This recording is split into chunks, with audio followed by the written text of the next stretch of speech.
Sebab itu Masya Allah, kenapa kita ini boleh tersasar, kita ini boleh lawan Allah, kita ini tak boleh patuh dengan Allah. Dalam satu bab kita boleh patuh dengan Allah, dalam ibadat kita boleh patuh dengan Allah, dalam perkara yang lain kita langgar Allah, kita tak pedulikan Allah, kita lebih memperdulikan makhluk itu sendiri daripada Allah. Walhal kita pun milik Allah, kawan kita pun milik Allah, dan semua yang ada di sekeliling kita ini adalah milik Allah. Kenapa kita melanggar si pemilik itu sendiri? Apakah kita ini telah merasakan bahawa kita adalah pemilik, ataupun kita ini terlupa yang kita ini dimiliki? Yang ni manusia selalu dia lupa keadaan diri dia. Bila dia lupa keadaan diri dia, pada ketika itu dia dimiliki oleh Allah, waktu itu dia sanggup langgar Allah, dia sanggup melawan perintah Allah, dia sanggup ketepikan Allah, kerana ia nak menuntut kemuliaan makhluk, keredaan makhluk, kesukaan makhluk. Tuan-tuan,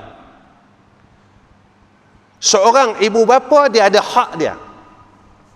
Tetapi ketika seorang ibu bapa itu dia mengajak anaknya melawan Allah, ketika itu telah gugur hak sebagai seorang ibu dan bapa.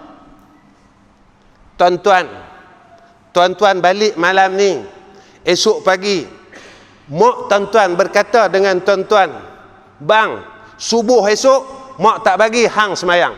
Kalau hang semayang, maka putus hubungan kita sebagai anak beranak. Apakah ketika itu tuan-tuan kita memilih ibu kita atau memilih Allah Subhanahu wa ta'ala?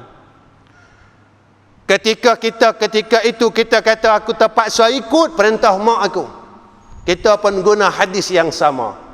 Al-jannatu tahta akadamil ummahat. Syurga itu di bawah tapak kaki ibu. Tetapi tatkala ibu kita ataupun ayah kita mengajak kita melawan Allah Subhanahu wa ta'ala, pada ketika itu gugur hak dia sebagai seorang ibu dan sebagai seorang ayah, kerana dia telah melawan Allah Subhanahu wa ta'ala, telah ikhtilaf, bersalah-salahan antara dia dengan Allah Subhanahu wa ta'ala.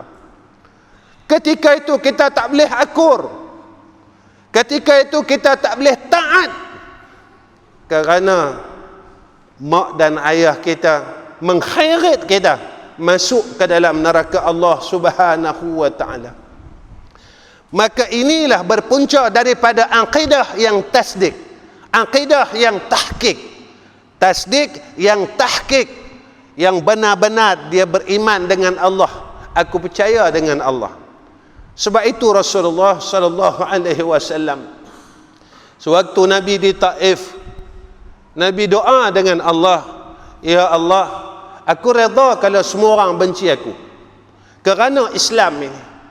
Aku redha keluarga aku benci aku kerana Islam ini. Aku redha ya Allah, tapi aku takkan sekali-kali redha ya Arhamar Rahimin jika engkau membenci aku kerana aku ni bawa perkara-perkara yang tidak betul. Tak redha jika Allah ni tak redha, tuan-tuan. Allah, Nabi kata, kalau aku ni bawa benda tak betul, ya Allah tegur aku. Aku tak redha ya Allah jika engkau tidak redha kepada aku. Aku redha kalau keluarga aku benci aku, pak menakan aku benci aku. Aku redha ya Arhamar Rahimin. Tapi kerana engkau ya Allah, sebab aku cari keredaan. Ini hebat Rasulullah. Tuan-tuan,